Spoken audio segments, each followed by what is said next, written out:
Between June 1941 and February 1942, the Third Reich and the Soviet Union clashed in a titanic struggle which changed the course of history.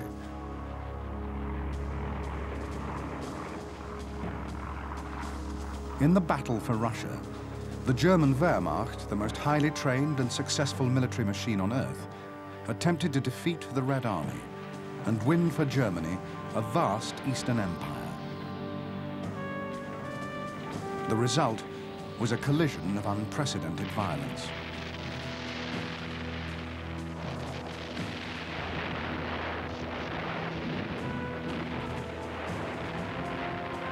Beginning with the German invasion and culminating in the fight for Moscow, more men, tanks, guns and aircraft were committed to the inferno than had ever before been thrown into any battle.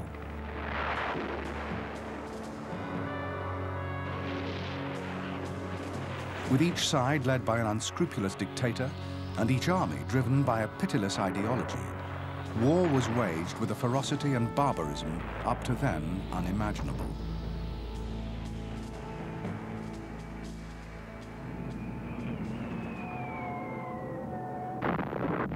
To Adolf Hitler, the assault on the Soviet Union was meant to bring a victory unmatched in the annals of warfare.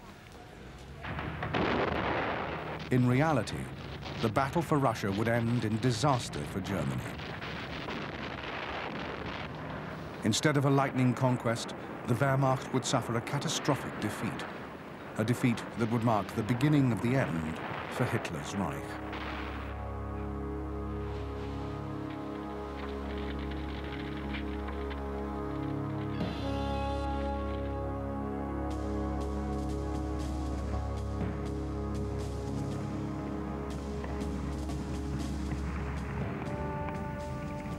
In Moscow, on August the 23rd, 1939, Nazi Germany and the Soviet Union signed an agreement which shocked the world. The Third Reich, the most violently anti-communist regime in existence, had agreed to cooperate with Stalin's dictatorship. Each undertook not to attack the other, and huge quantities of Soviet food, oil and minerals would be exchanged for German manufactured goods.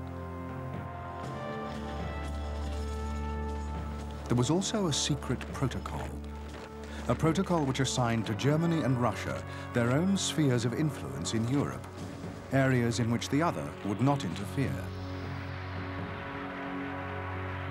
For Adolf Hitler, the agreement came just in time.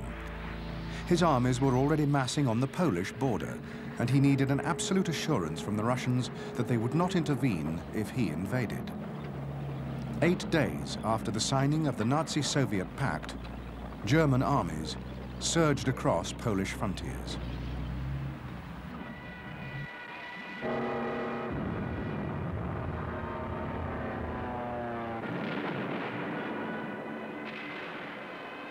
For the Poles, struggling desperately in the face of the Nazi tide, the German-Soviet pact quickly took on a chilling reality. 2 weeks into the battle, the Red Army invaded Poland from the east. With German connivance, the Soviets were to take more than half the country.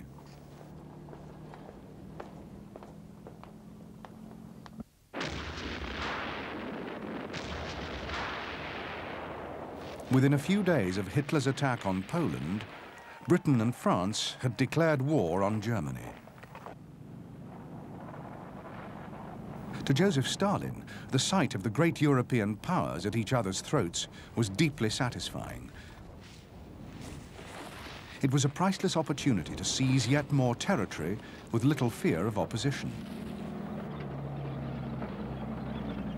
Anxious to strengthen his northern flank, Stalin demanded strategically important areas of Finland. He was refused, and on November the 30th, 1939, 29 divisions of the Red Army attacked across Finnish borders.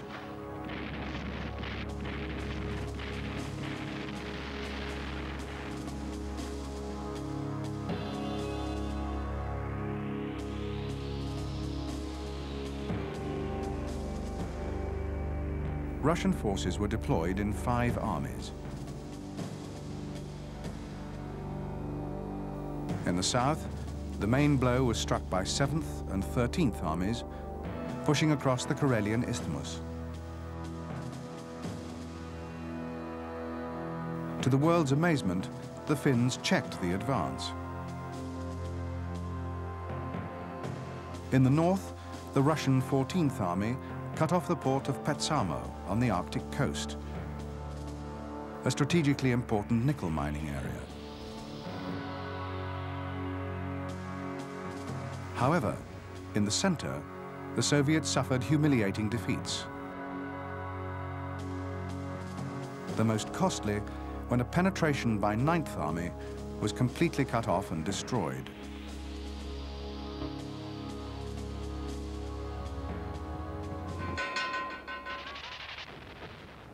The battle for Finland lasted 4 months, during which a Finnish army of only 9 divisions fought with exceptional determination. The terrain was a wilderness of lakes and forests, greatly favoring the defenders. And it was only when the Soviets brought up another 11 divisions, more armor and heavy air power, that the Red Army made a significant breakthrough. In March 1940, the Finns were forced to sue for peace.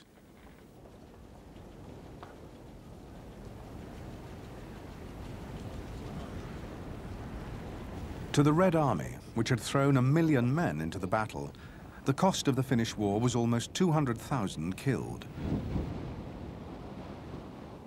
But the real damage was even greater. In the eyes of the world, the much-vaunted Soviet armed forces looked incompetent and utterly ineffective.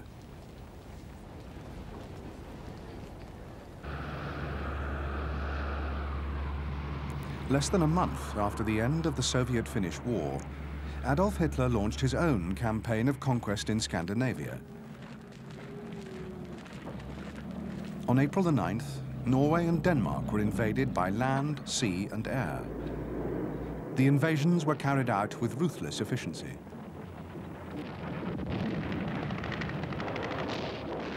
The Germans had complete control of the skies, and in spite of interventions by the British Royal Navy and a Franco-British expeditionary force, within weeks, all of Denmark and most of Norway were in German hands.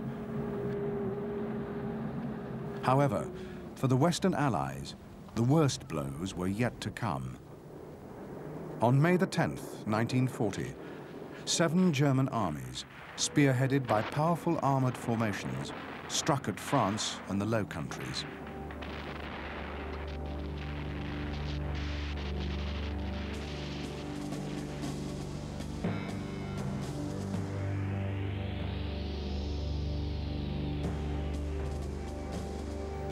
For the campaign in the West, the Germans deployed 3 army groups.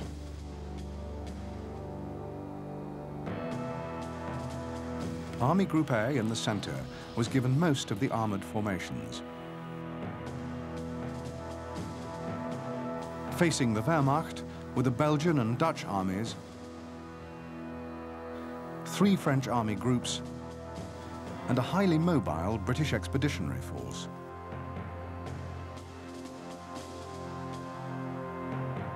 In the north, Army Group B swept into Holland and northern Belgium, drawing the French and British up to meet them. In the center, Army Group A, spearheaded by its panzer groups, bypassed the fortifications of the Maginot Line, smashed through thin French defenses, and raced into the interior.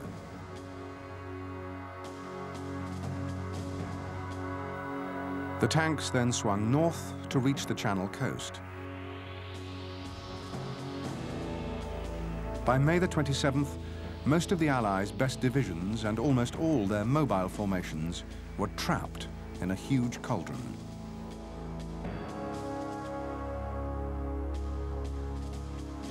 By June the 5th, the pocket had been all but eliminated,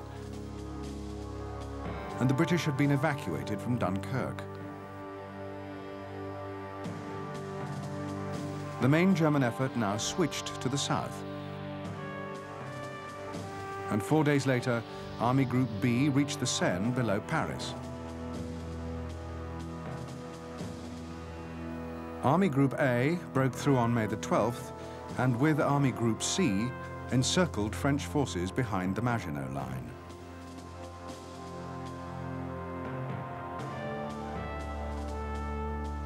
With the French retreating all along the front, on June the 17th, the government sued for peace. In less than 6 weeks, Germany had conquered 4 countries and 250,000 square miles of territory.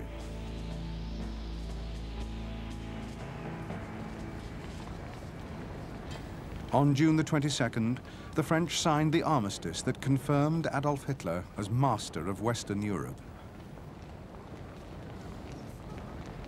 The campaign had succeeded beyond his wildest dreams. But even as his generals looked forward to their field marshals' batons, their estates, and the wealth of plunder that would be theirs, Hitler's own thoughts were elsewhere.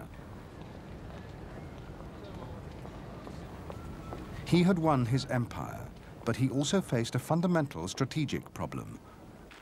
To sustain the German military machine, the Reich needed oil, raw materials, and foodstuffs, and neither Germany nor the newly conquered territories could provide them. Hitler worried that Germany was already dependent on huge imports from the Soviet Union, and there was no telling how long these would be forthcoming. Even more troubling, Russia had once again taken advantage of German commitments in the West.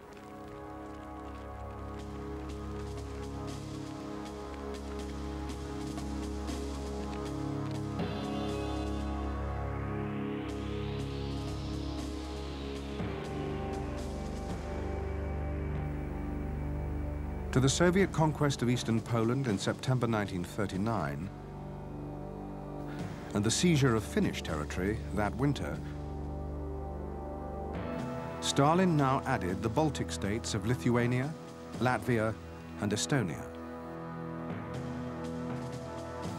In June 1940, they were declared part of the Soviet Union, threatening German trade in the Baltic.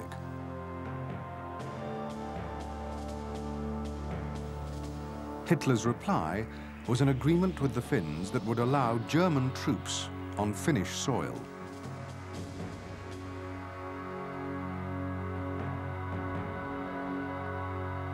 The next stirrings of Soviet ambition were felt in the south. Romania was ordered to hand over Bessarabia and northern Bukovina. And on June the 27th, these territories were occupied by the Red Army. Romania was Germany's main source of oil, and the Soviets now had strong forces massed within striking distance.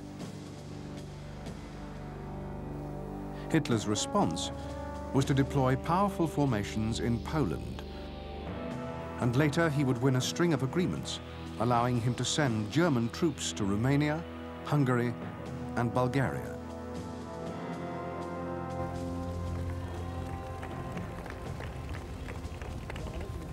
While Germany and the Soviet Union jockeyed for advantage in the Balkans and the Baltic, in the West, there remained a thorn in Germany's side. Britain was still defiant. Her army had been driven from France, leaving nearly all its heavy weapons behind. But Winston Churchill, the new Prime Minister, was refusing to negotiate. Not only did he proclaim that Britain would fight to the end, but he also launched a diplomatic initiative to turn Russia against Germany. In fact, Stalin had no intention of being drawn into a war which could only benefit the capitalist West. The British overture was firmly rebuffed.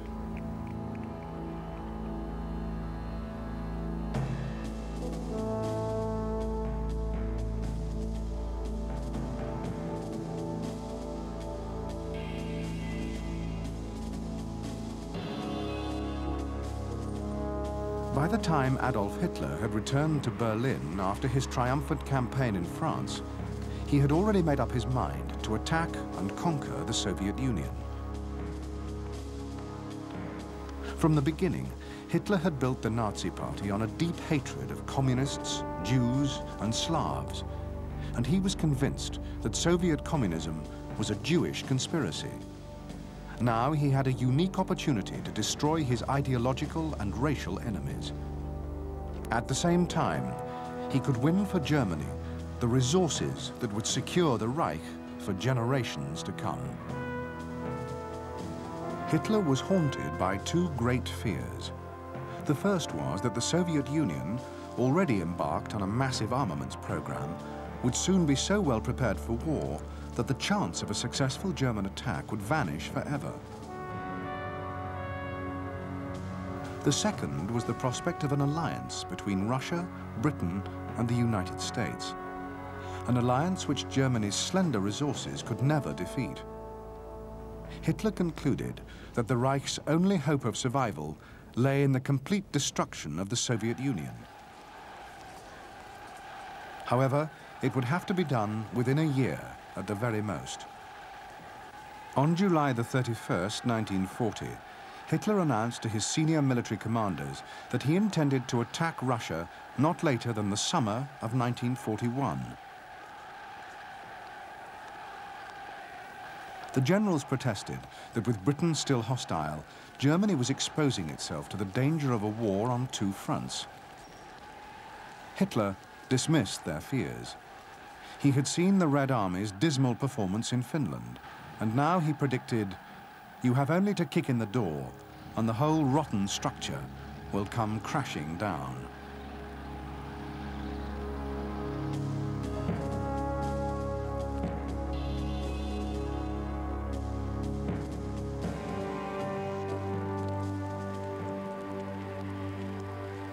Since 1928, Joseph Stalin had kept his position of supreme power in the Soviet Union by the most devious and ruthless means.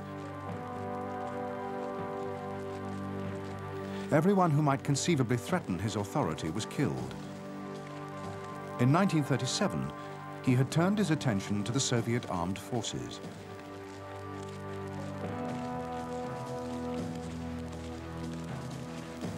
In a relentless sweep, Stalin executed all 11 deputy commissars for defense, 3 out of 5 field marshals, 13 out of 15 army commanders, and tens of thousands of middle-ranking and junior officers.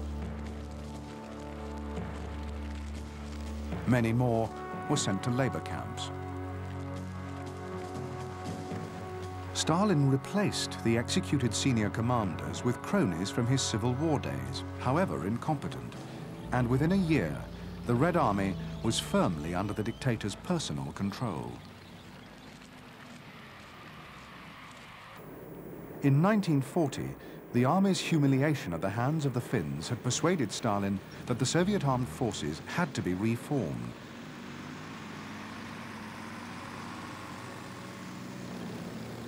The incredible speed of Germany's victory over France only underlined the urgency of the task.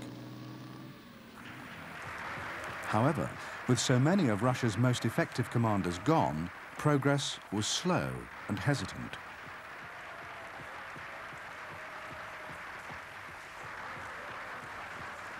Although Stalin was deeply worried about German intentions, he was sure that while Britain was still fighting, Hitler would never attack the Soviet Union. The German leader would apply pressure to get what he wanted, but unless he was provoked, Hitler would stop short of actual war. Surrounded by men who dared not question his judgment, Stalin would persist until the very end in believing that the German threat was no more than a gigantic bluff.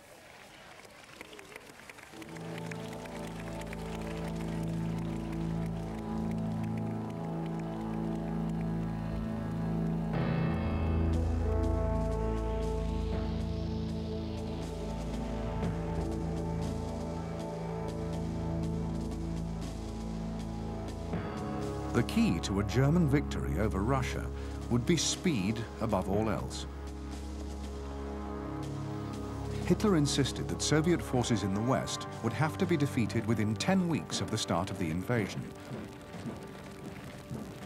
A complete German victory would have to be won within 17 weeks. The reason was not just the notorious Russian winter, but also the inescapable fact that there would only be enough fuel, ammunition and supplies for a quick and decisive campaign. Time was everything.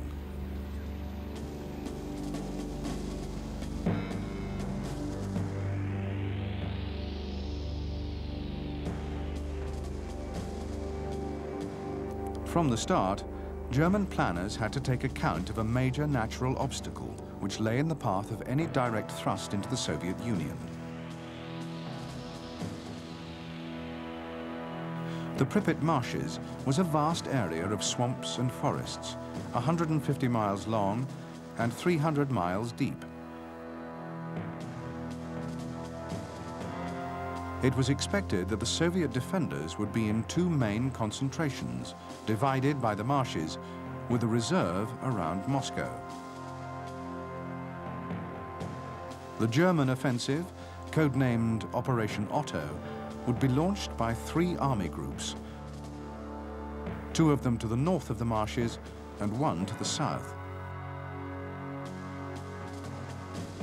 Army Group Center would have the most important task, a drive straight towards Moscow, the hub of the Soviet system. Army Group North would push towards Leningrad, an important arms production center.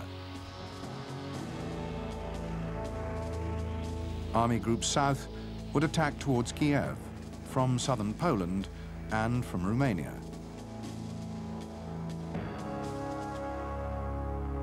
After all 3 army groups had pushed deep into the interior, the northern and southern groups would swing inwards to support Army Group Center for the final advance on the Soviet capital. The threat to Moscow would draw in the remnants of the Red Army and ensure their total destruction.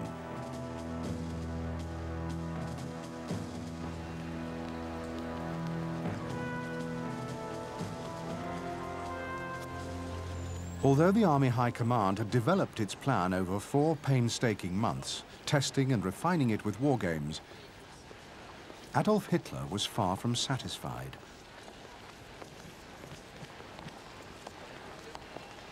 Haunted by the fate of Napoleon, who had taken Moscow but failed to destroy the Russian army, he insisted that the Soviet capital was irrelevant.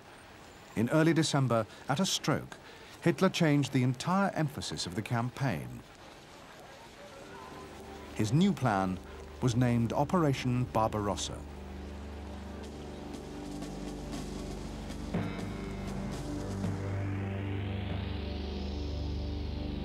Hitler insisted that the Red Army had to be destroyed west of a line linking the rivers Dnieper and Dwina. His plan was designed, above all else, to prevent the enemy from withdrawing into the interior. As before, Army Group North would strike towards Leningrad. Army Group Center would force a breakthrough towards Minsk and Smolensk.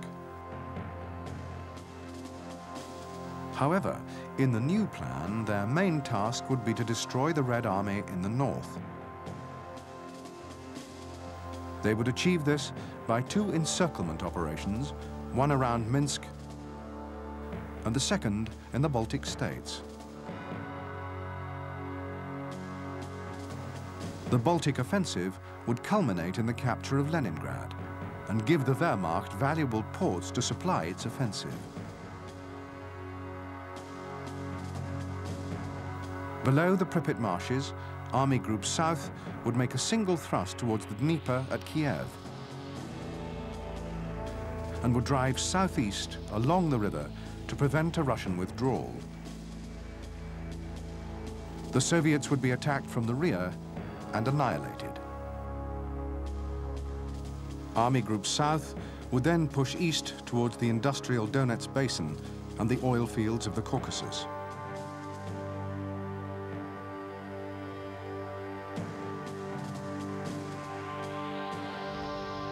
Only after their great flanking operations had destroyed the bulk of the Red Army would the invaders turn their attention to the capture of Moscow.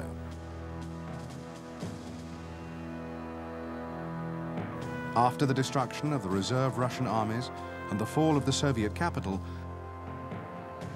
the next stage would be the establishment of a German defensive line stretching from Archangel to the River Volga.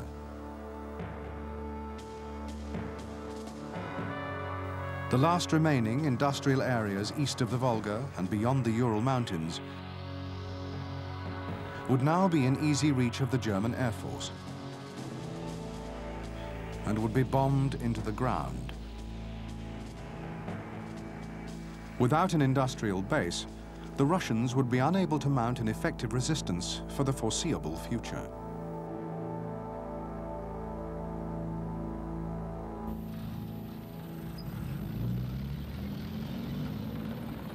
Operation Barbarossa depended for its success on the performance of the armored formations which would spearhead every thrust. However, the men who led the panzer groups were already deeply unhappy with the plan. Heinz Guderian, the tactician who had done most to develop German armored warfare, pleaded for a bolder stroke. The panzers, stripped to their fighting core and supplied by parachute drop, should race deep into the Soviet Union, perhaps even to Moscow, completely paralyzing the Russian defense.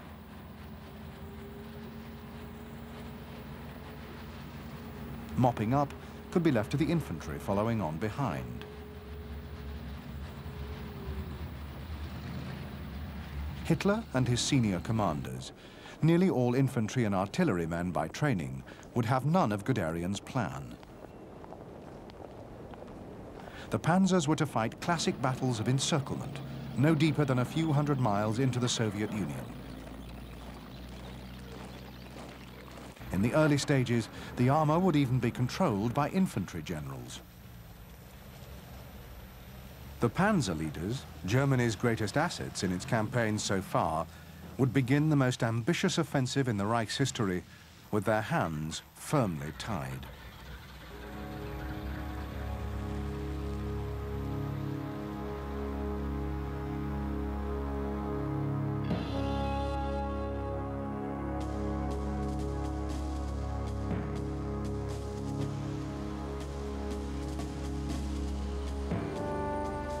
Since the start of the war in Europe, the Soviet Union had been building vast stockpiles of food, strategic metals, and oil.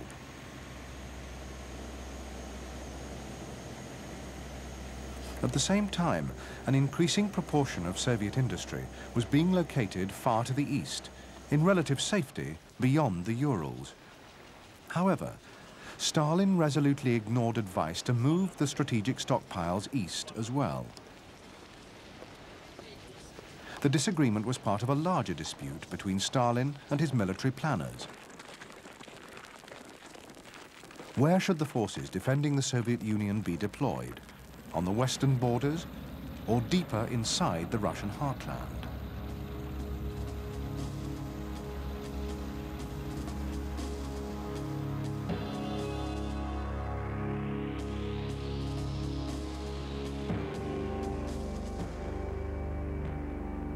During the 1930s, the backbone of the Russian defense was the Stalin Line,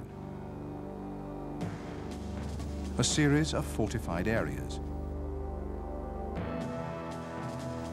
The most formidable stretches were in the north, those between the Pripyat marshes and the upper Dniester, and those guarding the approaches to key cities and towns near the frontier zone: Leningrad, Pskov, Smolensk, Kiev, Korostan, and Odessa. The system was capable of causing immense problems for any invader, and it sheltered the main Red Army formations along with their supply depots and training areas. By 1941, Russian expansion in Poland, the Baltic, and Romania had left the defenses of the Stalin Line well to the east of the Soviet frontier.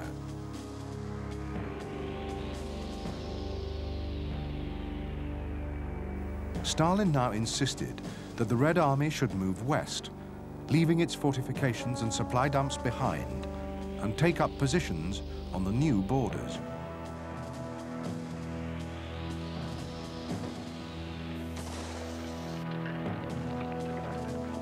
Stalin's insistence on a forward defense was strongly opposed by many Russian commanders. They feared that in the event of a German attack, they would be outflanked all too quickly. There was little time to build new defenses, and the army's lines of communication to its base areas were now dangerously stretched.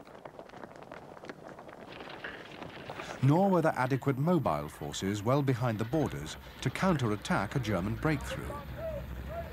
Stalin, however, had his own agenda. He had hopes that he might yet mount another invasion of Finland or snatch more territory in the Balkans.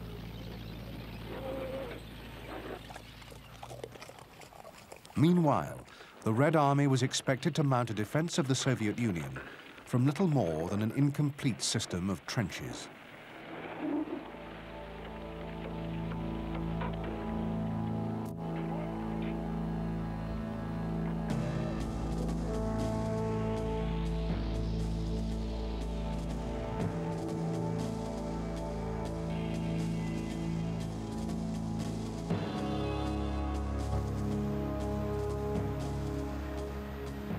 Walter von Brauchitsch was appointed by Hitler Commander-in-Chief of the German Army in 1938.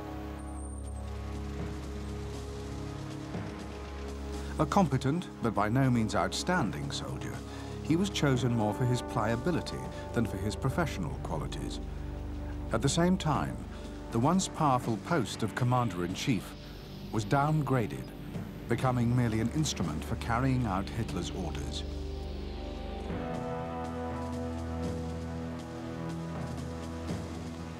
Although Brauchitsch was in charge of operational matters during the Polish and Western campaigns, he had no real say in the way the war as a whole was fought. On one occasion, Brauchitsch did try to stand up to Hitler. During the preparation of the French campaign, he criticized the logistical side of the plan, and for his pains, he was severely reprimanded. To add to the indignity, Hitler refused to let him resign. When Operation Barbarossa was being drawn up, Brauchitsch voiced doubts that the Luftwaffe could fight both Britain and Russia at once. Hitler instantly browbeat him into submission, and when Brauchitsch supported a direct thrust at Moscow, he was told that only ossified brains could think of such an idea.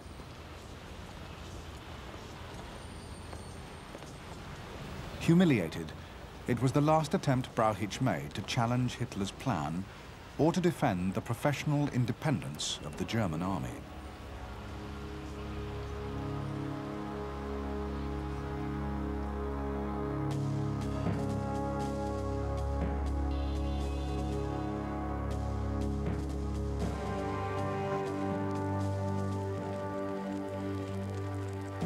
Georgy Zhukov had joined the Russian army during the Great War and the Red Army in 1918, rising quickly through the ranks. A ruthless and hard-driving commander, utterly intolerant of weaknesses in his subordinates, Zhukov made his reputation during the Russian-Japanese War in Mongolia in 1939. There, he won his victories by insisting on rigid cooperation between artillery, tanks, and infantry, and by a total disregard for casualties.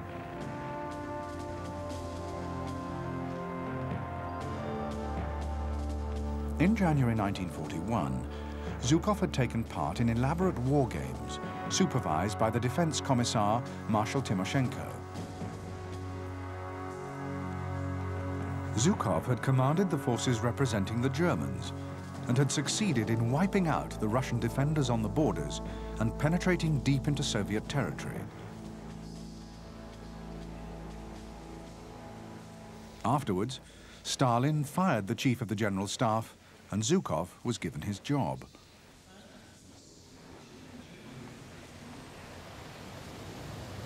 Like virtually all Soviet commanders, Zhukov subscribed to the belief that the best form of defense was attack, and that to do this, room was needed for maneuver.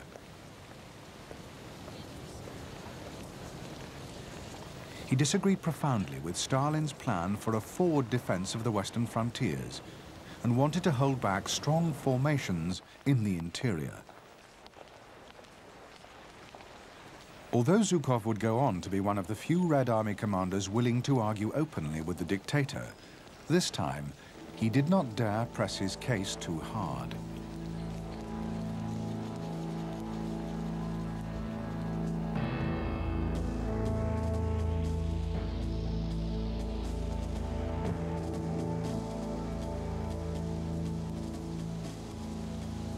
Following his decision to invade Russia, Hitler had ordered a major expansion in the German army.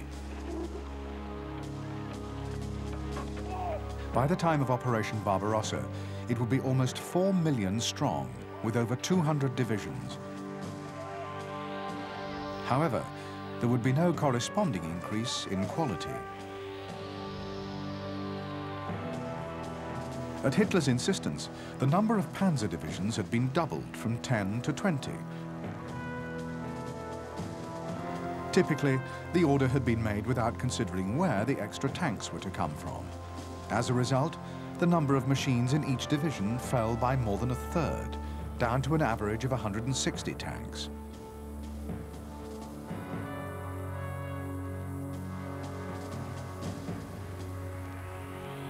Nor were there enough of the newer, heavier models to compensate. More than half the machines available for Barbarossa would be Mark 1s and 2s and Czech 38s, light tanks never meant to be part of the panzer divisions.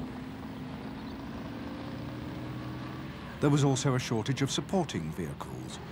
Each armored division needed almost 3,000 trucks to carry infantry, fuel, and other supplies.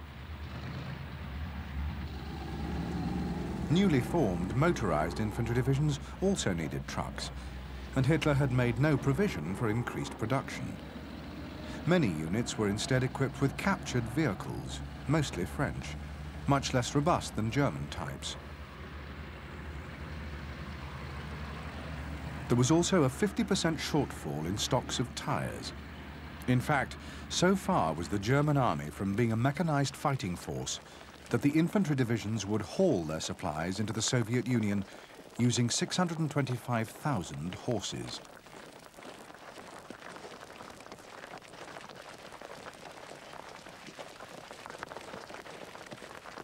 In Poland and the West, the Luftwaffe had played a key role in supporting ground operations. German aircraft had provided an umbrella for the infantry, had disrupted enemy communications, and had hammered troop concentrations and fortified positions. This time, it was by no means certain that the Air Force could perform anything like as well.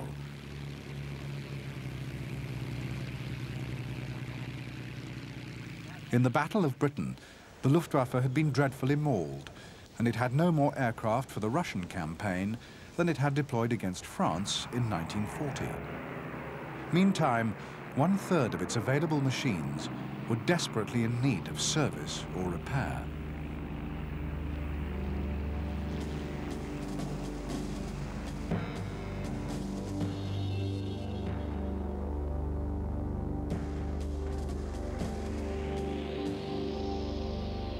The Mark III Panzer had been designed in 1937 as the mainstay of the German armored divisions. In the Battle of France, the Mark III had encountered Allied tanks with very heavy armor, and its 37mm gun proved nowhere near powerful enough to cope. After the 1940 battles, Hitler ordered the Mark III fitted with a more powerful 50mm L-60 high-velocity gun. However, because of supply problems and the confusion which typically arose when attempts were made to keep up with the Führer's personal interventions, a different gun was actually fitted. The 50mm L-42 had a lower muzzle velocity than the L-60, and in the Soviet Union, it would prove ineffective against the thick, sloping armor of the latest Soviet tanks.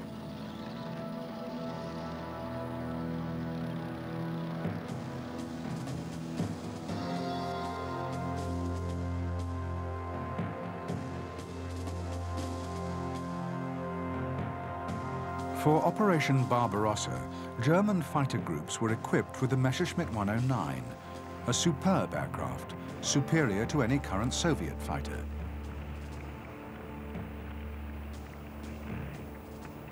The 109F, which reached the squadrons in the spring of 1941, was a substantial improvement on its predecessor. Its fuselage was aerodynamically cleaner, and its wingspan had been slightly increased, giving a better performance at all altitudes.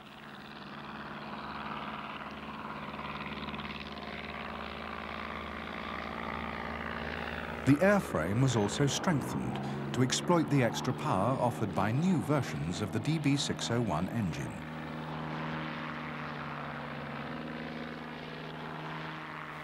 Fast, maneuverable, and a delight to fly, the 109F was armed with a single cannon firing through the spinner and 2 machine guns on the nose. Because pilots were unhappy with the 15mm cannon fitted to early Fs, later versions mounted a far more destructive 20mm weapon.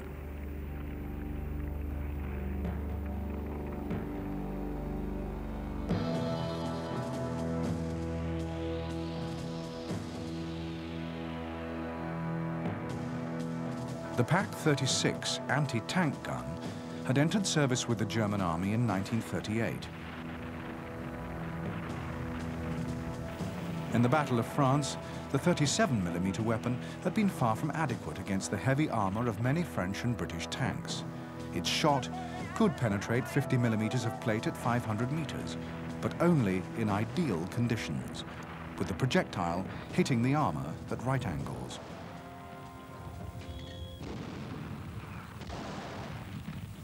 In 1940, a more powerful version of the gun was introduced. The 50mm Pak-38 could penetrate 80mm of armor at 500 meters, although again, only under perfect conditions. In Russia, of the 72 anti-tank guns in each infantry division, less than 1/10 would be Pak-38s.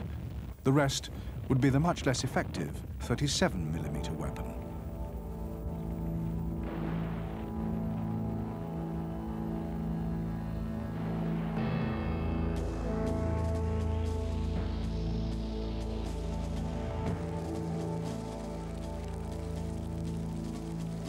The stunning victories of the previous 2 years had left the German soldier utterly confident of the invincibility of the Wehrmacht.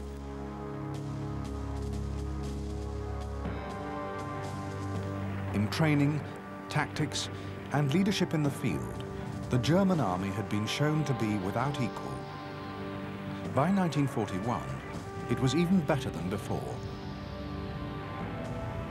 Training had been improved in the light of battlefield experience, and the relations between the men and their officers, always good, had been tempered in combat to a new level of confidence and trust.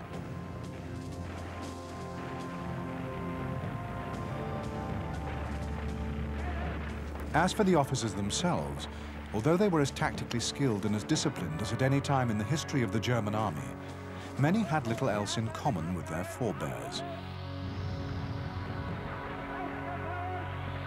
Under Hitler, the influence of the traditional military class had declined, and rearmament had increased the size of the officer corps very quickly.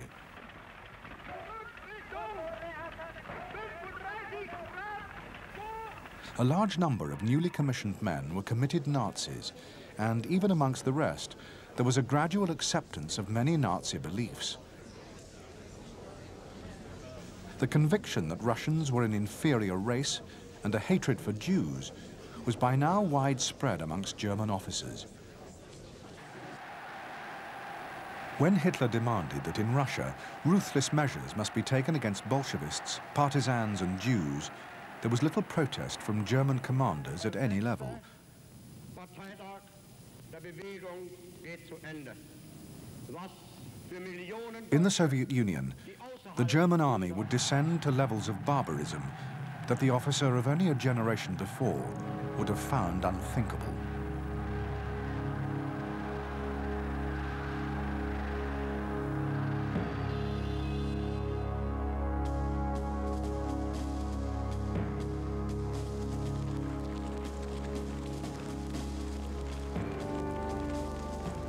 Although the Red Army could field 4.5 million men and 23,000 tanks, more armor than the rest of the world put together, its equipment was mostly obsolete, its doctrines were confused, and its operational effectiveness was abysmally poor. Finland, and now the German victories in France, had shocked the army into frantic efforts to reform itself. But the task was a mammoth one. A top priority was rebuilding the large-scale mechanized corps which Stalin had disbanded in 1939. Their tanks had been scattered amongst the infantry divisions, and now they had to be equipped, manned, and trained from scratch.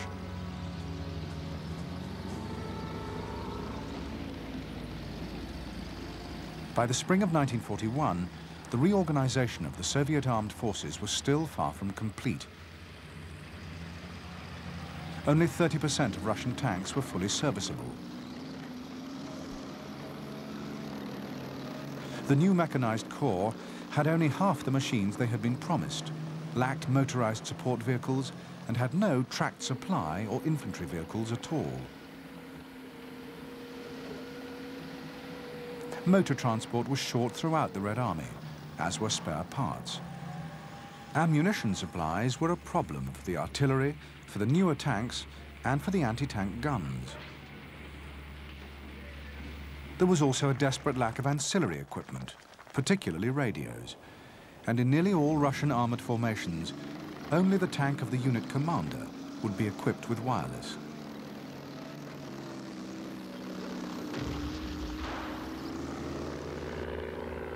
Like the rest of the Red Army, the Air Force was burdened with huge numbers of obsolete machines, and it too suffered from poor maintenance and equipment shortages. The Air Force's problems would be compounded by the fact that of 1,000 airfields in the West, only 200 were operationally serviceable.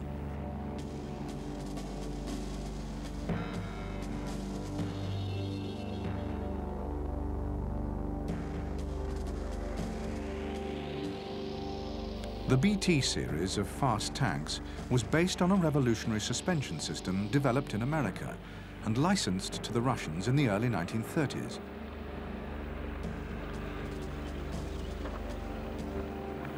The machines had a superb cross-country performance and were capable of almost 50 miles per hour.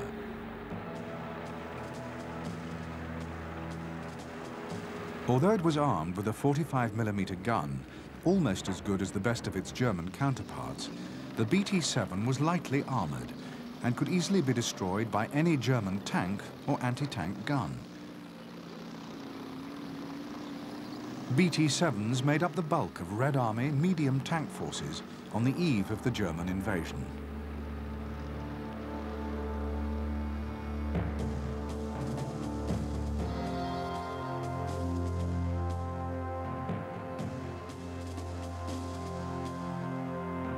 The T-34 was the best all-round tank design of the Second World War and entered service with the Red Army in the summer of 1940.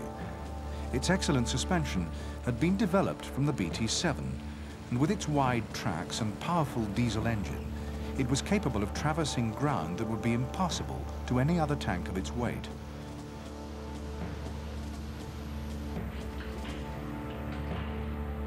The T-34's armor was thick and well sloped to deflect anti-tank rounds.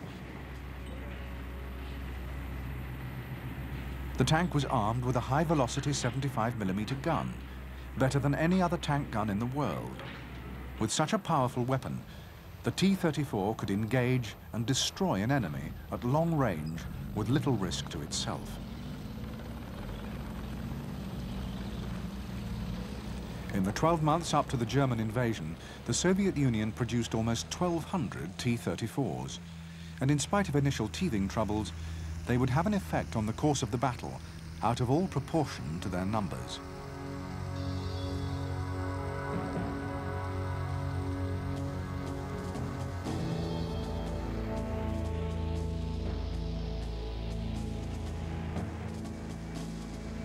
The Petlyakov PE-2 entered frontline service with the Soviet Air Force in late 1940. Although designed as a high-altitude fighter, it was as a light bomber that the aircraft became one of the most useful weapons in the Russian armory.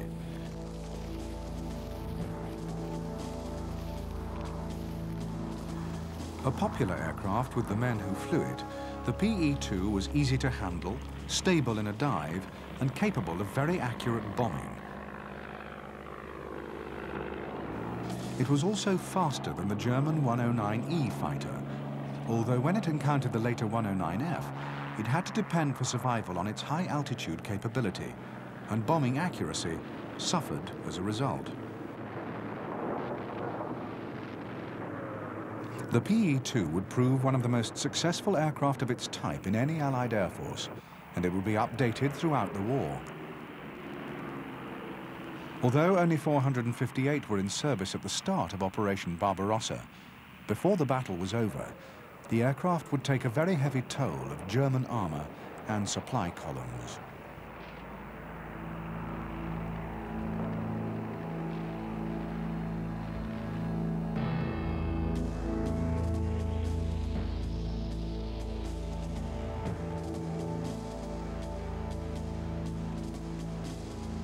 Before Stalin's purge, the Red Army had been an innovative and highly professional force. The loss of a whole generation of highly trained men had left it desperately lacking skilled commanders of all ranks. There was a wave of early promotions, and thousands of officers suddenly held commands well beyond their abilities. Of those leading regiments, barely more than 10% had been trained above the level of junior lieutenant. A massive training program was mounted, particularly aimed at infantry officers, but there was little time. The situation was so serious that 4,000 ex-commanders were released from labor camps or brought back from disgrace.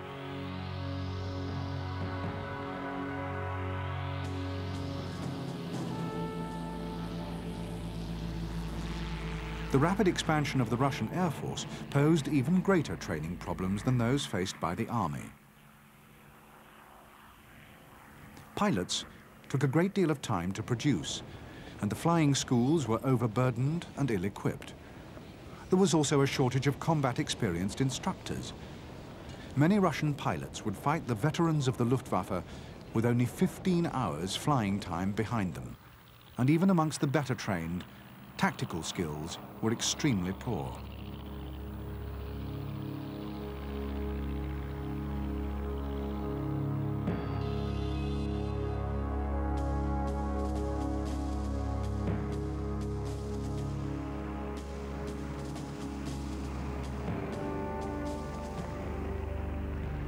In Directive 21, Hitler's order for the attack on Russia, he had given a date of May the 15th, by which time all preparations must be complete.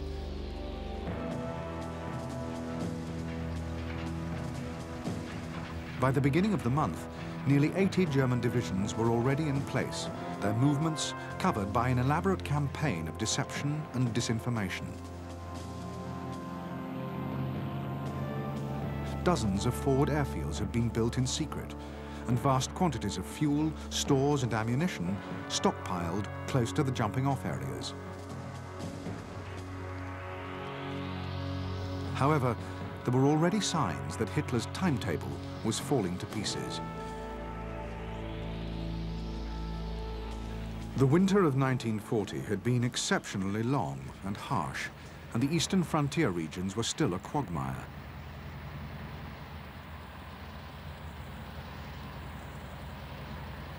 Neither had the army yet received anything like the number of trucks it needed. With a postponement looking ever more likely, events in the south soon made it inescapable.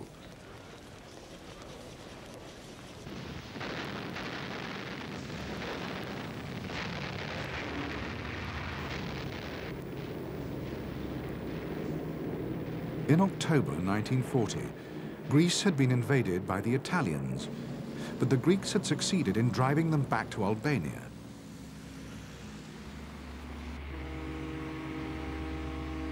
The British sent an expeditionary force to help Greece, suddenly posing a grave threat to Germany's Romanian oil supplies.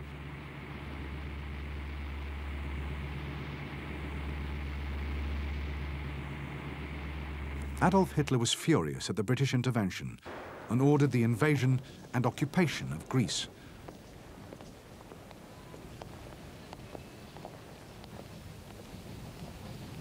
The Greek campaign was intended to be a simple operation, and Hitler thought he could count on the support of Yugoslavia. However, on March the 27th, an anti-German faction, encouraged by British agents, mounted a coup and deposed the Yugoslav government. Hitler was forced to improvise. On April the 6th, German troops, led by powerful panzer formations, swept into both Yugoslavia and Greece. Until the armored units could be retrieved from the Balkans, the invasion of the Soviet Union would have to wait.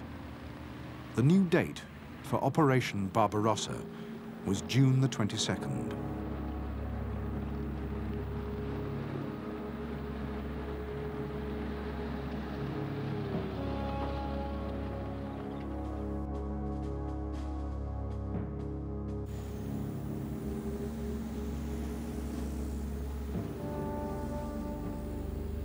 The defeat of Yugoslavia took the Germans only 12 days.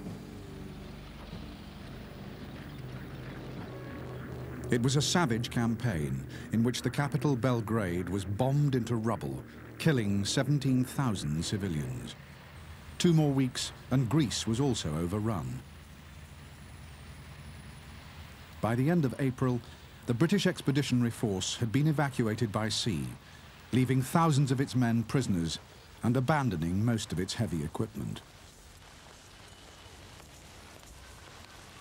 As soon as the Balkan campaign was over, German armored forces and headquarters units began to trickle northwards to join the massive forces already assembling in Romania, Poland, and East Prussia.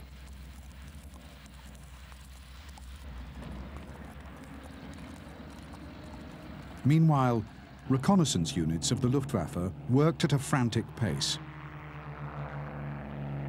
Every available hour of daylight was used to plot Russian troop concentrations, supply dumps, headquarters and airfields, and mark them down for destruction.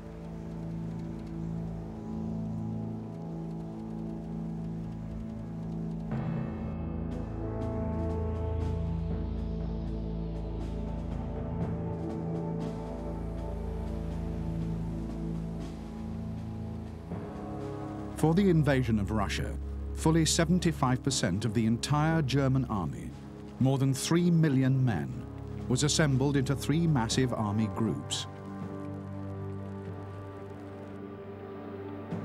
The armored fists of the attack deployed more than 3,500 tanks, and the ground forces were supported by 2,500 aircraft. It was an enormous effort, and there was no possibility that it could be completely hidden from the Russians. However, Adolf Hitler had a ready explanation for Stalin.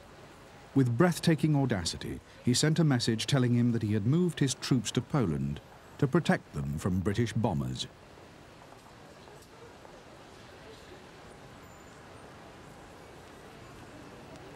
By the beginning of June, the infantry divisions were in place close to the Soviet frontiers.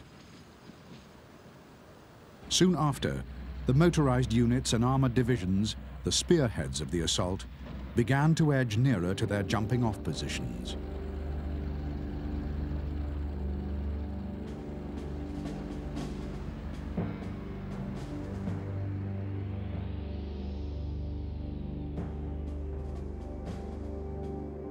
Army Group North was concentrated in East Prussia. Commanded by Field Marshal Wilhelm von Leeb, Army Group North had 18th and 16th Armies. Von Leeb's armoured spearhead was General Herpner's Panzer Group 4. The infantry armies would field 20 divisions, and the Panzer Group 3 armoured and 3 motorised infantry divisions. The Finnish, Karelian and southeastern armies would join the battle later, in loose cooperation with Army Group North. For air support, von Leeb could call on the 1st Air Fleet. Army Group Centre was deployed in Poland. Commanded by Field Marshal Fedor von Bock, Army Group Centre had 9th and 4th Armies. Its armoured forces were Hoth's Panzer Group 3 and Guderian's Panzer Group 2. The 2 infantry armies fielded 33 divisions, and the Panzer Groups 9 armoured, 6 motorised, and a cavalry division. Army Group Centre could call on 2nd Air Fleet for support. Army Group South was deployed in southern Poland and Romania. Commanded by Field Marshal Gert von Rundstedt, Army Group South had 6th and 17th Armies in Poland and 11th Army in Romania. Its armoured force was Kleist's Panzer Group 1. The infantry armies had 33 divisions, and the Panzer Group 5 armoured and 3 motorised divisions. Supporting von Rundstedt would be 2 Romanian armies, the 3rd and 4th, 1 Hungarian and 1 Slovakian infantry corps, and an Italian motorised corps. The 4th Air Fleet would support ground operations.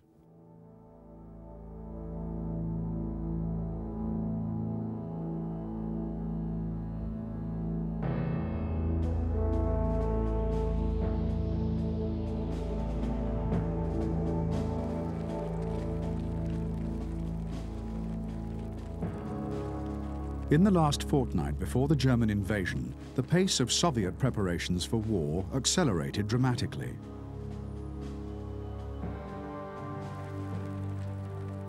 Although Stalin was still refusing to believe that the German danger was real, his commanders were forcing through precautionary measures wherever they could.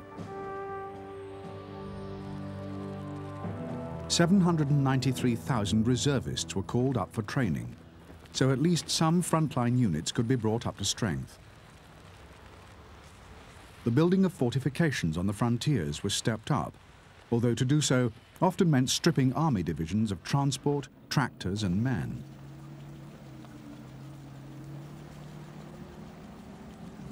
Anti-aircraft defences were also strengthened, although their crews were still under the strictest instructions not to open fire on German aircraft.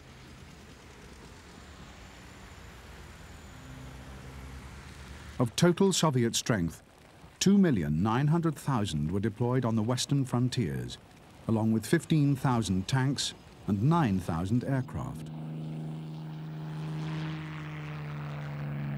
More divisions were on their way. However, by the time of the German invasion, a full Soviet mobilization would not even have begun.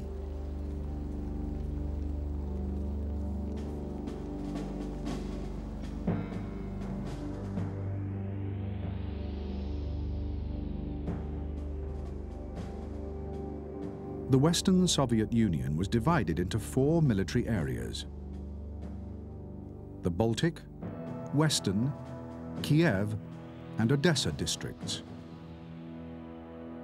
After the start of the battle, these were reorganized and renamed fronts. The Northwest Front was commanded by Colonel General Fyodor Kuznetsov. Kuznetsov fielded 8th and 11th Armies, with 27th Army in its second echelon. Altogether, Northwest Front had 28 rifle, 4 tank, and 2 motorized divisions. The West Front was commanded by General Dmitry Pavlov. West Front deployed 3rd, 10th and 4th Armies, with 13th as a Supreme Command Reserve. Altogether, 25 rifle and cavalry divisions, 13 tank and 7 motorized divisions.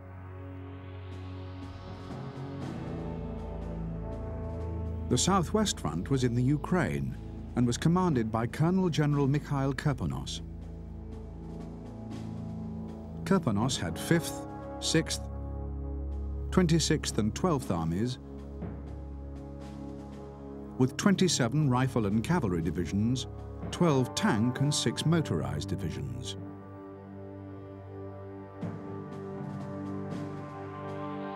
Bordering the Black Sea was the South Front, commanded by General Ivan Chulenev. Chulenev had 9th and later 18th Armies, with 17 rifle and cavalry divisions, 6 tank divisions and 3 motorized divisions.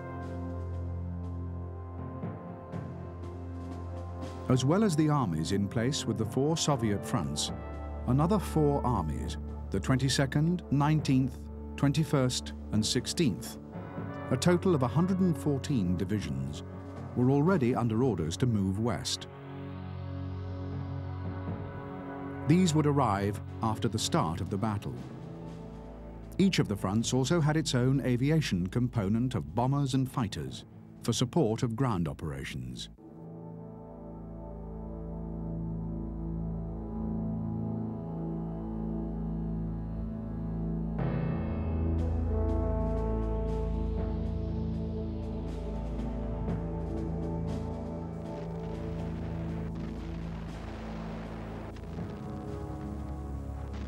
Starting at 3:15 on the morning of Sunday, June the 22nd, 1941, German guns opened up on one sector of the Soviet frontier after another.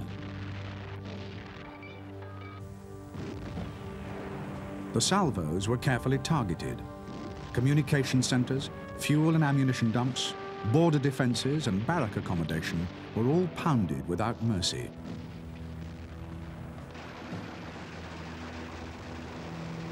At hundreds of border posts, Soviet guards were killed without warning by specially trained assault troops who secured the bridges and crossing points.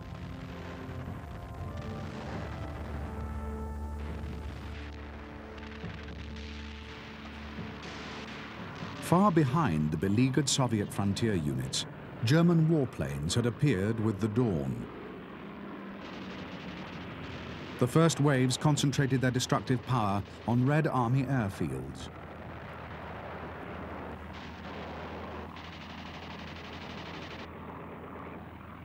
Most Russian aircraft were caught helpless on the ground.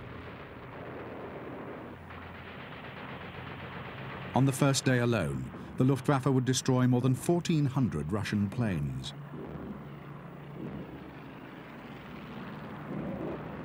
As the hail of high explosives rained on the Soviet frontier defenses and rear areas, Russian commanders frantically tried to interpret their instructions from Moscow.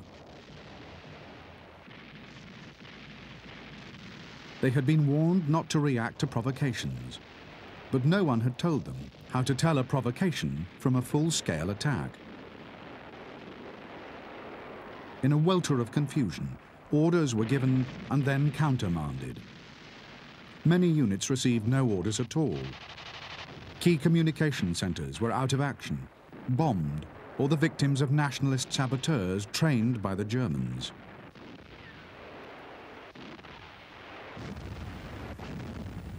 By 6 a.m., the whole frontier zone from East Prussia to the Carpathians was engulfed in one gigantic battle. However, it was in the center, in Belorussia, where half of all Germany's mechanized units were in action, that the most crucial battles of the opening phase were about to take place.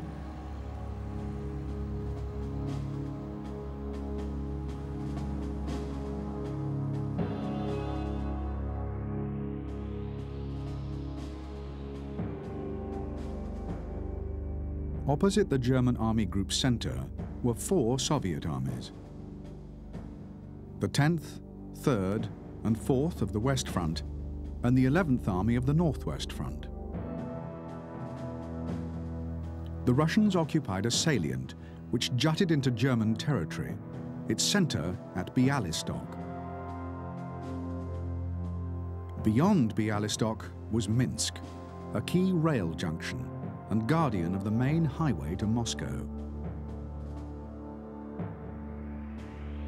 To the north, Panzer Group 3 smashed through at the junction between the two Soviet fronts and crossed the river Niemen. Panzer Group 2 forced the river Bug and by the second day had penetrated 40 miles into Soviet territory.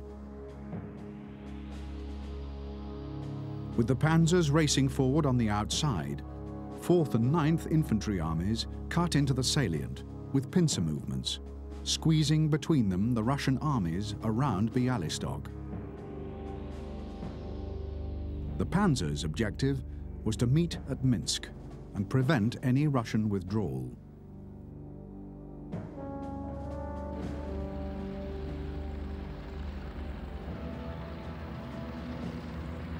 As the German spearheads sliced through the Soviet frontier armies, Moscow failed completely to grasp the dimensions of the catastrophe which had befallen Russia.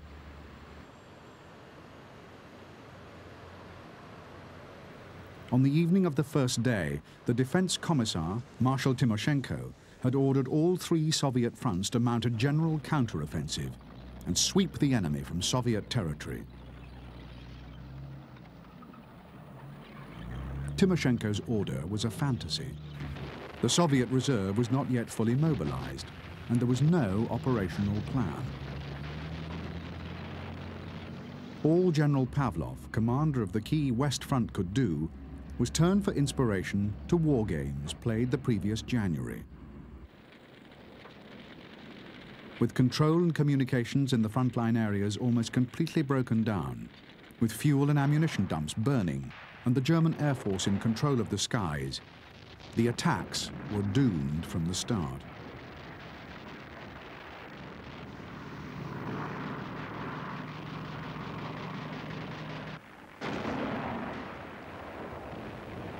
On June the 27th, 5 days after the invasion, the armored jaws of Guderian's Panzer Group 2 and Hoth's Panzer Group 3 closed near Minsk. 200 miles into the Soviet Union and a third of the way to Moscow. It was a stunning achievement. In the vast pocket that had been created around Bialystok and Minsk, 32 Soviet infantry and 8 tank divisions were facing annihilation.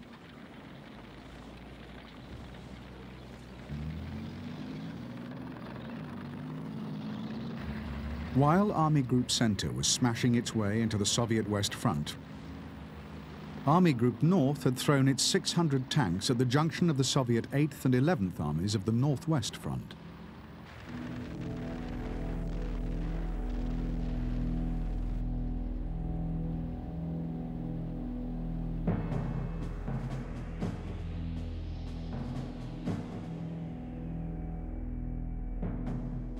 The German spearheads were the 41st and 56th Panzer Corps of Panzer Group 4. Their objectives were to cross the rivers Niemen and Dvina, the most difficult natural obstacles in front of Army Group North.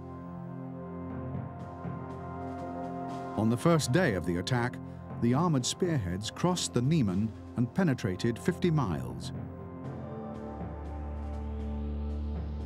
Near Rassenier, on the second day, 41st Panzer was counterattacked by 300 tanks of the Soviet 12th and 3rd Mechanized Corps. It took 4 days for the Germans to encircle and destroy the Russian force. Meanwhile, 56th Panzer Corps dashed for the river Dvina and, in a remarkable coup, seized bridges at Dvinsk intact.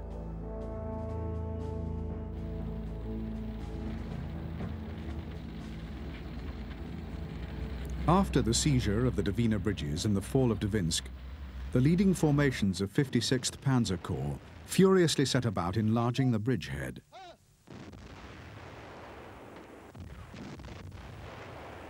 A priceless opportunity now offered itself. An immediate drive forwards would make it almost impossible for the Soviets to defend Leningrad. However, it was not to be. Orders, received with disbelief by the tankmen, were to wait for the infantry to arrive. In the end, the wait would last almost a week.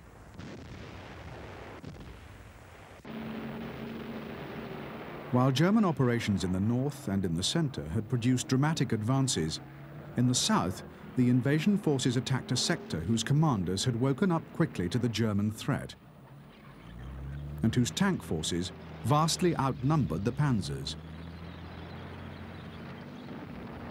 From the start, the invaders faced a determined resistance.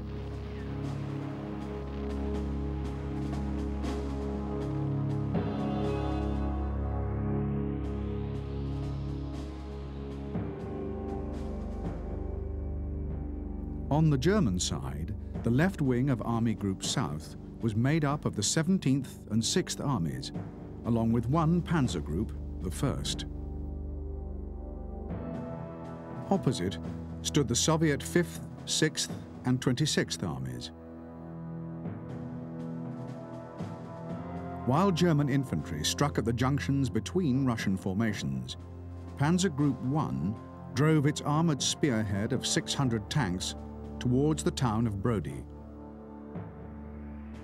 On June the 26th, 5 Soviet mechanized corps, with over 1,000 tanks, mounted massive counterattacks from north and south. The aim was to cut through the flanks of Panzer Group 1 and meet near Dubno.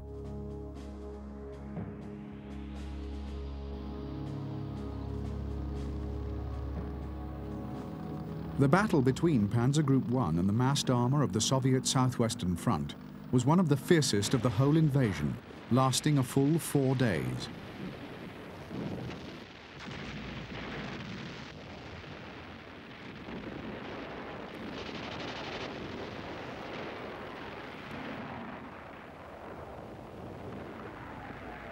The Russians fought furiously, and crews of German tanks and anti-tank guns found to their horror that the new Soviet T-34s and heavy KVs were almost immune to their weapons.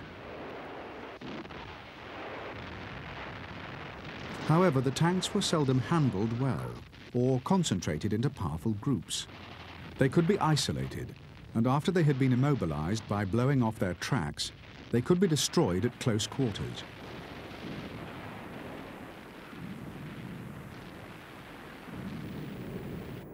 Meanwhile, the Luftwaffe was ranging freely over the battlefield, smashing Russian armor wherever it was found. The Soviet armored pincers failed to meet at Dubno.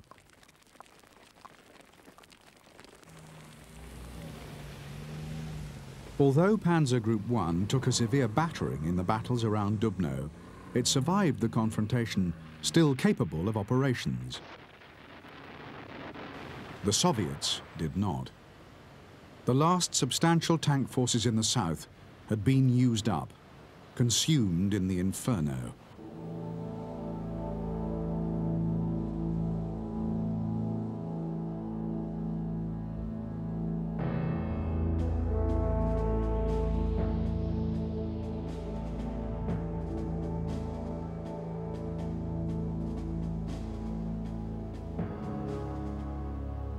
By the end of the first week of Operation Barbarossa, all 3 German army groups had won major battles on the frontiers and had shattered every counterattack which had been thrown at them. The German High Command was jubilant, and there was already talk of reaching Moscow within a fortnight. Hitler told his followers, "To all intents and purposes, the Russians have lost the war." The euphoria would last barely a week. Events would occur on the Central Front that changed Hitler's mood from exuberance to extreme anxiety.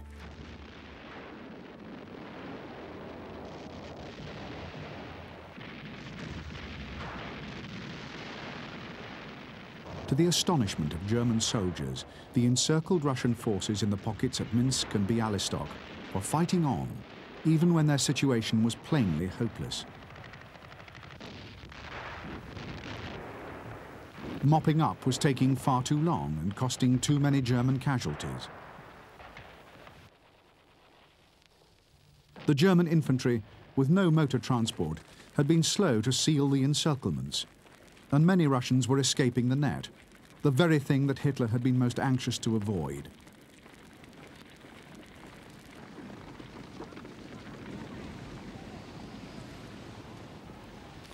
Although 290,000 Russian prisoners were marched westwards, and 1,500 guns and 2,500 tanks were destroyed or captured, 250,000 Russian soldiers would evade the trap or fight their way back to Soviet lines.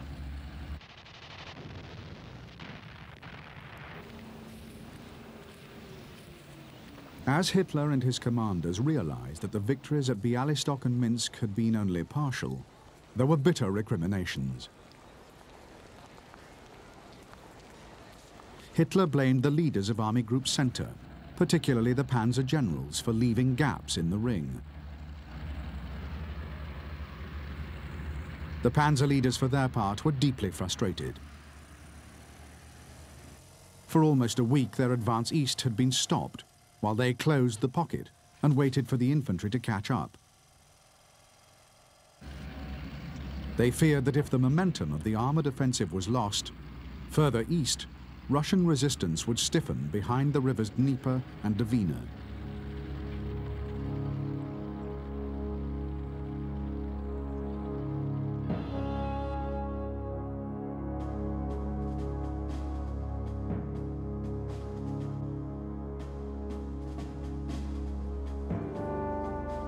On July the 3rd, Joseph Stalin made his first broadcast to the Soviet people since the start of the German invasion.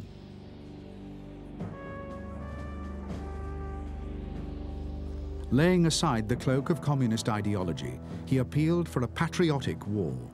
There would be no surrender, and everything that could be of use to the invader was to be destroyed in his path.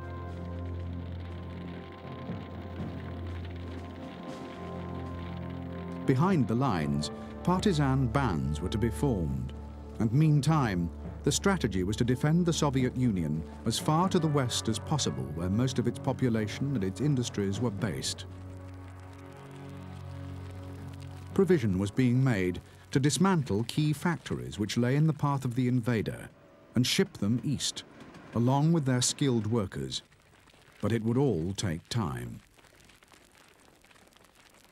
Terrified that the Soviet state faced complete collapse, Stalin quickly introduced the harshest penalties for those accused of being panic-mongers, cowards, or incompetents.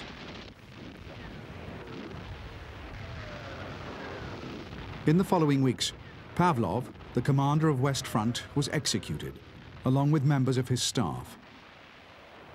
As for lesser commanders, many who had broken out of encirclements were also shot for not having resisted to the end. Meanwhile, on the German side of the lines, captured Red Army soldiers thought to be communists, commissars or Jews were handed over by the army to SS Special Action Groups for immediate execution. In the months to come, many Red Army units would fight to the bitter end because their leaders dared neither surrender nor retreat.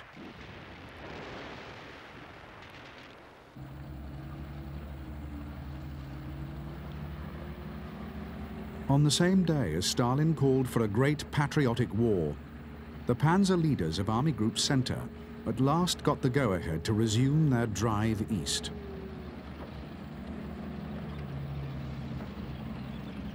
The main panzer forces had been static for almost a week, and now, on the very day the general offensive was resumed, the weather broke.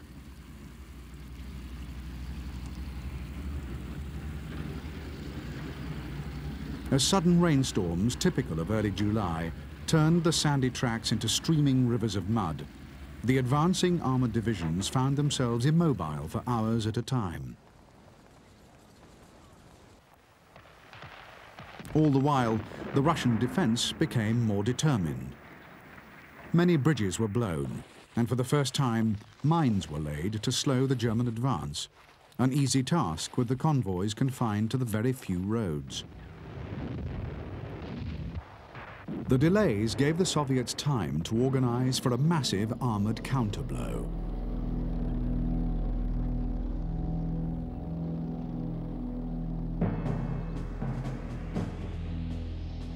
The ultimate objective for Army Group Center was the city of Smolensk, which commanded the road to Moscow.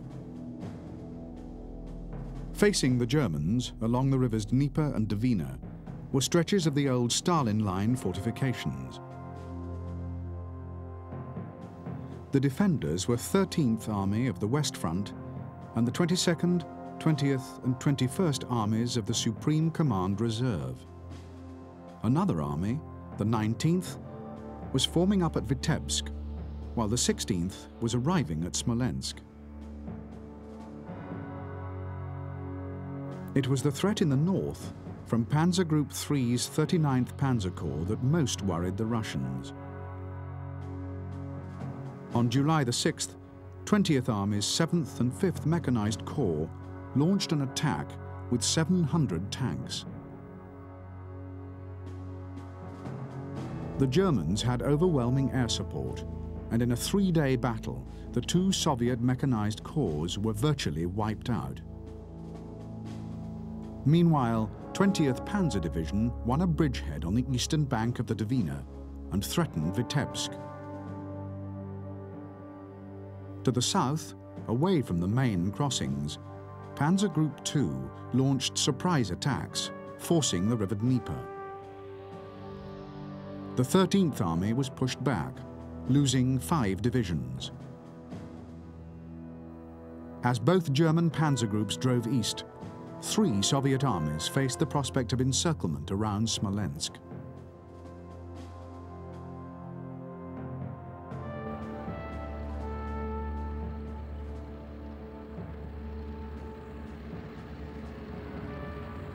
South of Smolensk, Guderian's 2nd Panzer Group advanced at speed, and its 29th Motorized Infantry Division took the city on July the 16th. However, to the north, Hoth's 3rd Panzer was moving much more slowly. The terrain was swampy, the rain was still a problem, and the Russians were fighting desperately to escape the trap that was developing. On July the 18th, the great armored pincers of the 2 panzer groups came within 10 miles of closing. But the jaws would not finally snap shut for another 8 days. In the end, although 300,000 Russians were captured, more than 200,000 would break out to stand between the Germans and Moscow.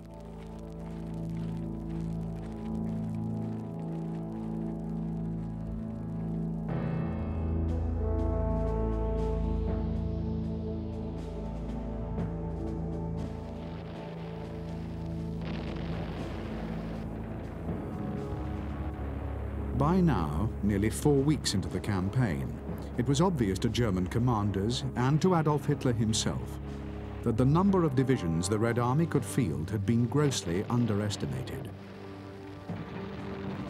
There was no sign that the Soviet Union was about to collapse. In fact, there were worrying threats to the flanks of Army Group Center. On August the 4th, Adolf Hitler flew to Army Group Center's headquarters at Borisov, east of Minsk.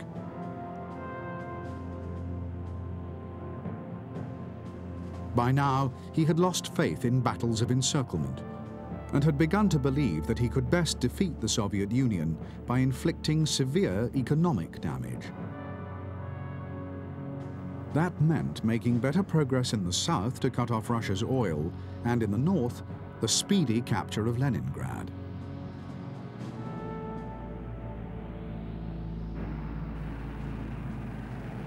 He had come to Minsk to tell the commander of Army Group Center, Field Marshal von Bock, that his drive east towards Moscow was to be stopped, and his tanks were to be sent to Leningrad and the Ukraine.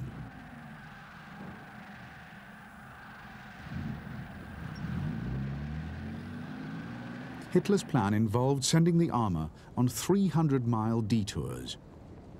The panzer generals, Guderian and Hoth, were appalled. Moscow was only 200 miles from the front, and most of the Red Army was deployed around the city. The generals were certain that only an attack there gave any chance of winning the war outright. However, Hitler was adamant, and a final desperate appeal by the army commander-in-chief, von Brauchitsch, was rejected out of hand. Hitler complained that his generals knew nothing of the economic aspects of war. The panzers were to be diverted, and that was final.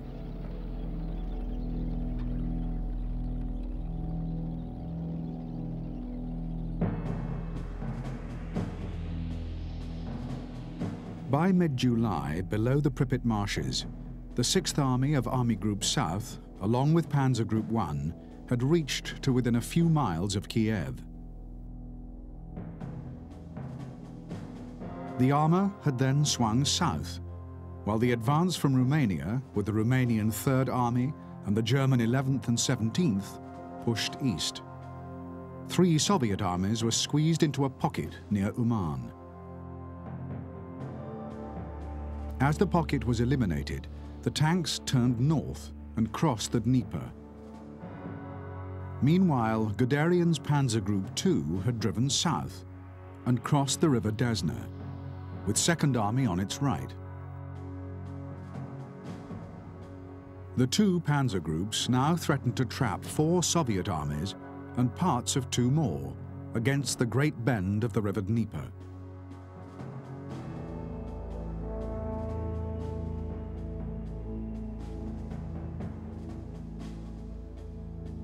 For its final thrust at Leningrad, 4th Panzer Group of Army Group North had, on Hitler's orders, been reinforced by tanks from Army Group Center. On August the 8th, the panzers broke through Soviet defenses, and while 16th Army attacked to the northeast, 18th Army cleared Estonia and advanced around Lake Peipus. By the end of August, Panzer Group 4 and 18th Army had penetrated to within 30 miles of Leningrad. Meanwhile, the Finns had pushed southeast on both sides of Lake Ladoga, reaching the old Finnish-Soviet frontiers.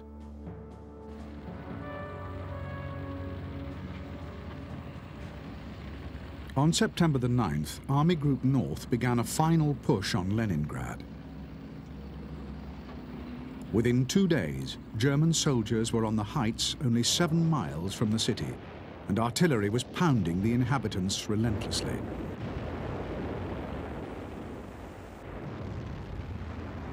Hitler's latest orders were that Leningrad should not be stormed. The advance had severed all of its road and rail links to the rest of the Soviet Union, and the city was now to be bombed, shelled, and starved into submission. The Führer had changed the priorities of the campaign yet again. Leningrad could wait. Army Group North's tanks were to be sent to the center for an all-out drive on Moscow.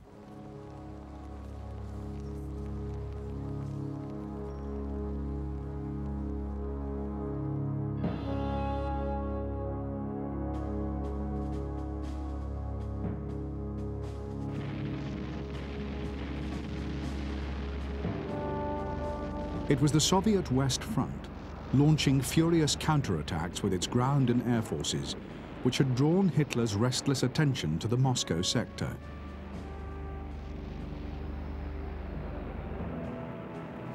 The problem was that Army Group Center was in no position to launch an immediate offensive. It was only 13 days since most of the group's tanks had been sent on their marathon drives to the north and south. These operations, particularly the one around Kiev, had to be finished before Operation Typhoon, the assault on Moscow, could begin.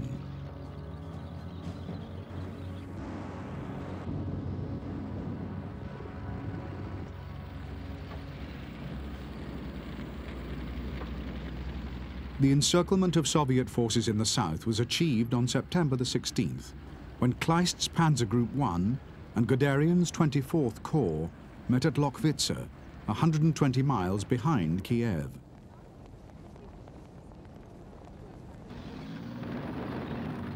For the Russians, a disaster of staggering dimensions now unfolded.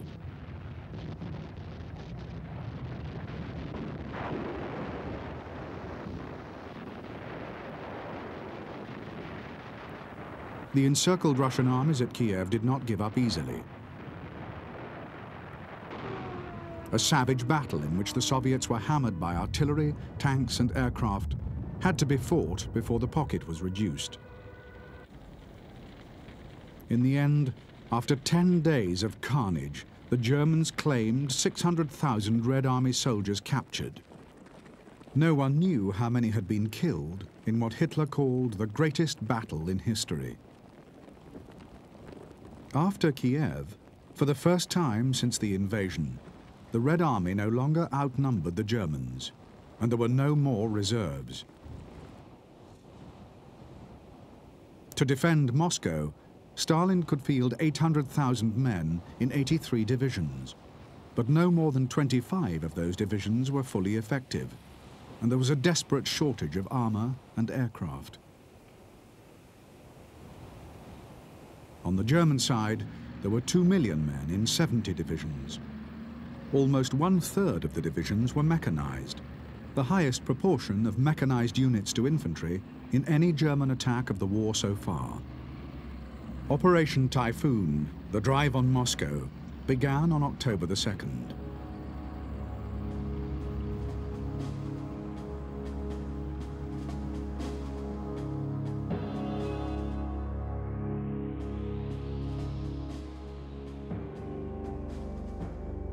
In front of Army Group Center were the Soviet West and Bryansk fronts.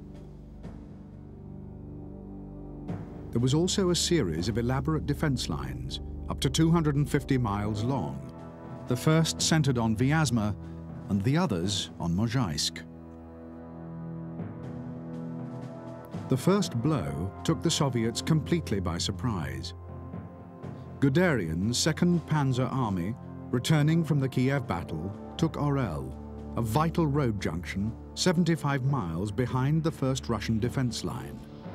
3 days later, the panzers pushed on Bryansk, another communications center, while 2nd Army attacked from the west. 3 Russian armies were trapped.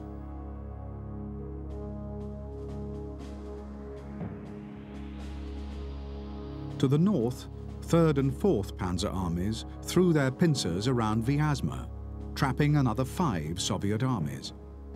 Moscow's first line of defense had been shattered in the opening blows, and the door to Moscow had been burst open.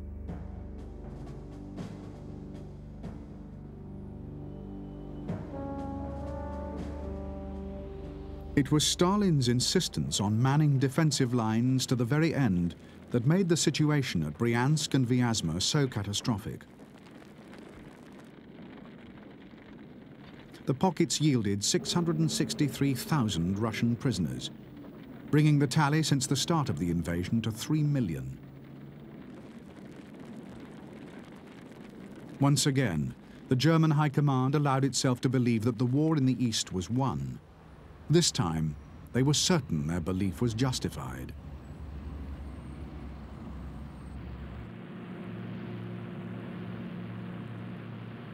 On the Russian side, only 90,000 men and a handful of tanks were left on the last defense line in front of Moscow. In desperation, Stalin summoned General Zhukov, who had been organizing the defense of Leningrad, and gave him the job of saving the capital. Weeks before, Zhukov had resigned as chief of the general staff after a disagreement with the dictator, but now Stalin chose to forget their differences. By this time, the situation outside Moscow was critical.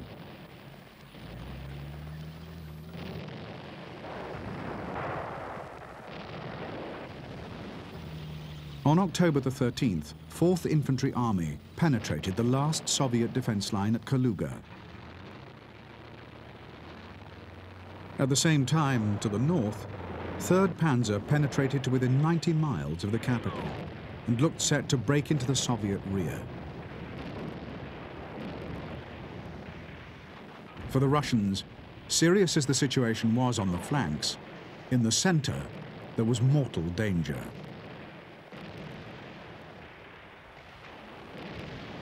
There, 10th Panzer Division and the SS Das Reich Motorized Division had beaten off a furious counterattack at Borodino.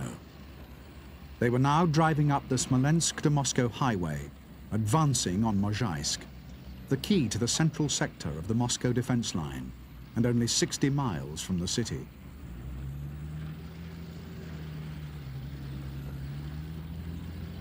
With the German armies on the threshold of the capital, there was panic in Moscow. Martial law was declared. Government departments and embassies were evacuated. And there was a frantic effort to build last-ditch defenses in and around the city.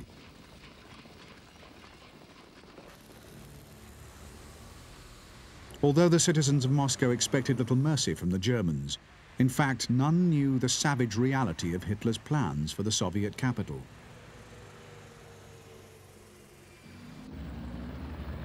The German armies had been instructed not to accept its surrender. Its inhabitants might be allowed to flee, but the city was to be obliterated from the face of the earth. In its place was to be built a gigantic reservoir.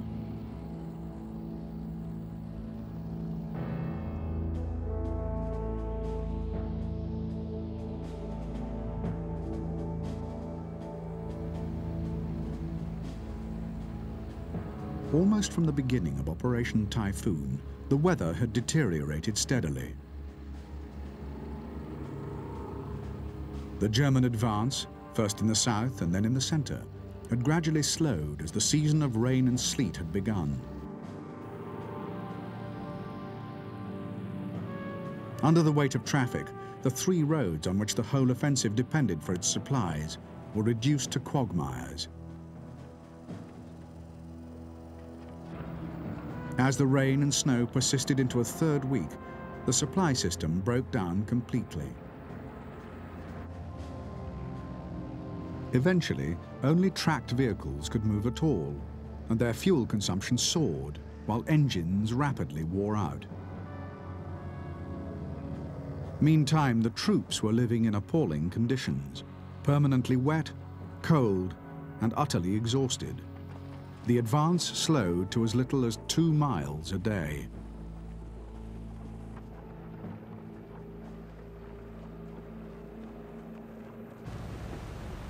On October the 31st, the German Army High Command ordered a halt in Operation Typhoon. For General Zhukov, the pause was of priceless benefit. Although his forces were desperately weak, down to 190 working tanks, fresh formations were being created at great speed, and in little over a month, 11 new armies would be raised.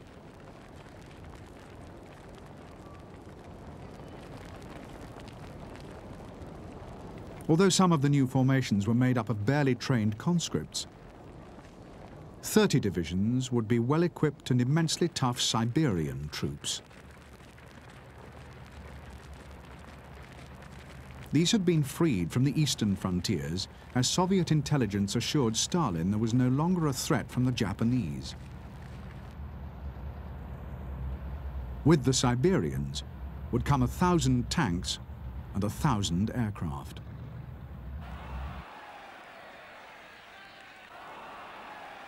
On November the 7th, in a defiant gesture of normality, the annual Revolution Day parade was held in Moscow. The night before, the first severe frosts had hardened the ground. Only 50 miles from the city, the German armored columns were once more capable of movement.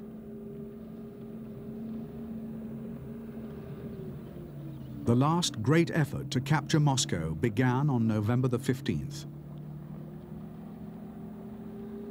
In increasingly heavy falls of snow, and with temperatures sinking ominously, the Germans threw themselves at the Soviet defenses. For their part, the Russians, on Zhukov's orders, launched a series of spoiling attacks. Little quarter was given on either side. Both attacking and defending troops knew that this could be a war-winning battle.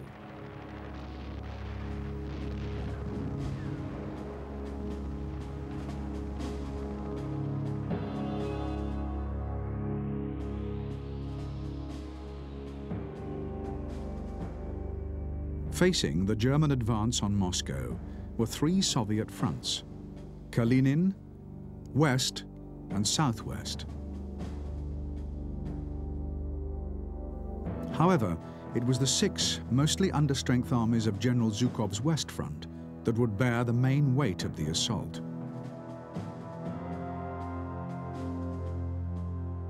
The German intention was that 3rd and 4th Panzer armies would cross the Volga Canal and envelop Moscow from the northeast.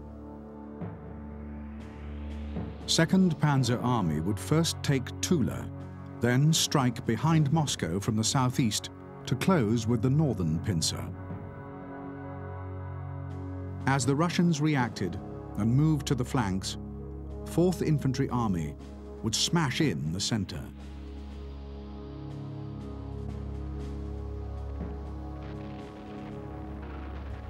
In 2 weeks of desperate fighting, in ever more arduous and exhausting conditions, the battle in the north slowly but remorselessly crept towards the Russian capital.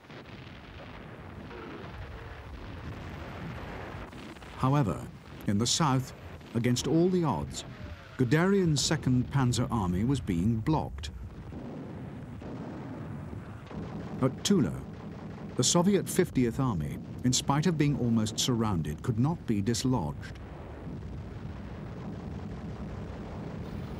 Then came a stunning blow for the Germans.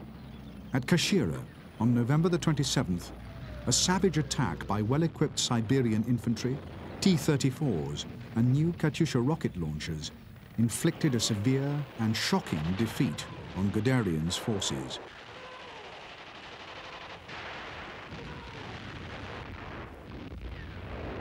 While Guderian's attack was being blocked, then broken to the north, after 10 days of bitter and continuous fighting, 4th Panzer succeeded in crossing the Volga Canal within 20 miles of Moscow and beginning the encirclement of the capital.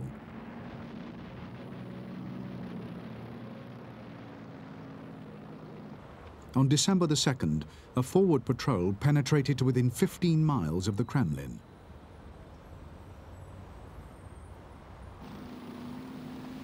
Hitler and his senior commanders were convinced that one last gargantuan effort would see the final collapse of Russian resistance. It would all depend on the last battalion.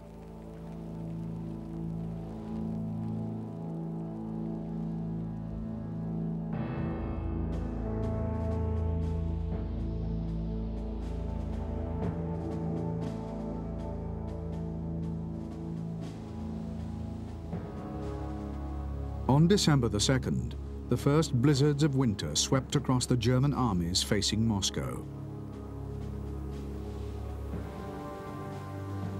The war in the east was supposed to have been long since won, and the Wehrmacht had never been equipped for conditions like these.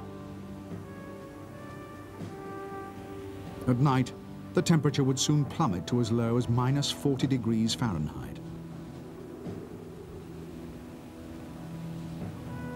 Frostbite and disease had already begun to cause as many German casualties as the endless Russian counterattacks. Dead and wounded had reached 155,000 in 3 weeks. And the strength of the infantry divisions had fallen to 50%. Meanwhile, the bitter cold caused serious problems for weapons and vehicles. Guns failed as their recoil systems froze, and engines had to be run every 4 hours, devouring fuel that was already in desperately short supply. Most disturbing of all for men who had always been able to count on protection from the air, conditions all too often grounded the Luftwaffe, while the Red Air Force seemed to grow more active as each day passed.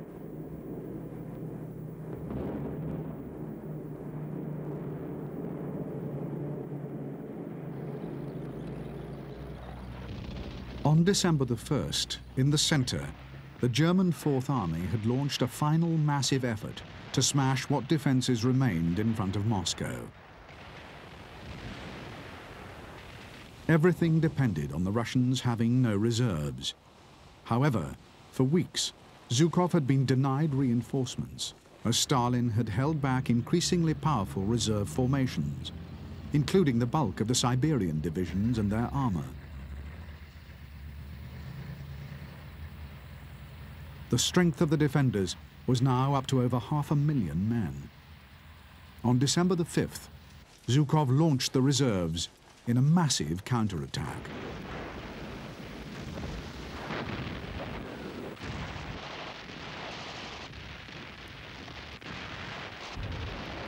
The Russian offensive was launched along a front 600 miles long. To the Germans, whose own offensive was being carried on with the last ounce of their strength, it came as a hideous shock. Along the entire length of the line, German armies were shattered into thousands of isolated units, fighting desperately for survival.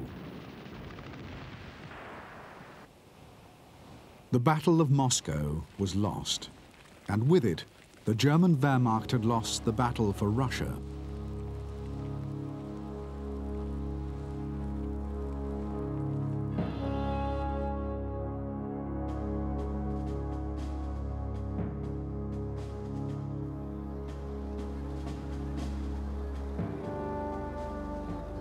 Although the Russians were strong enough to throw the Germans back from the gates of Moscow and liberate 11,000 towns and villages, they were still nowhere near capable of inflicting a decisive defeat on the invaders. A second counter-offensive in January stalled against increasingly solid German defences on a line still deep inside the Soviet Union. The battle for Russia had cost the German army 250,000 dead, 500,000 wounded, and most of its tanks. Hitler fired 2 field marshals and 35 generals, but nothing could change the fate to which Germany was now condemned. No new sources of oil or strategic materials had been won, and the Wehrmacht was embroiled in conflicts on 2 fronts. Worst of all, America had entered the war the previous December. Hitler now had to face the very thing he had been desperate to avoid from the start: Russia, Britain, and the United States in an alliance Germany could never hope to defeat.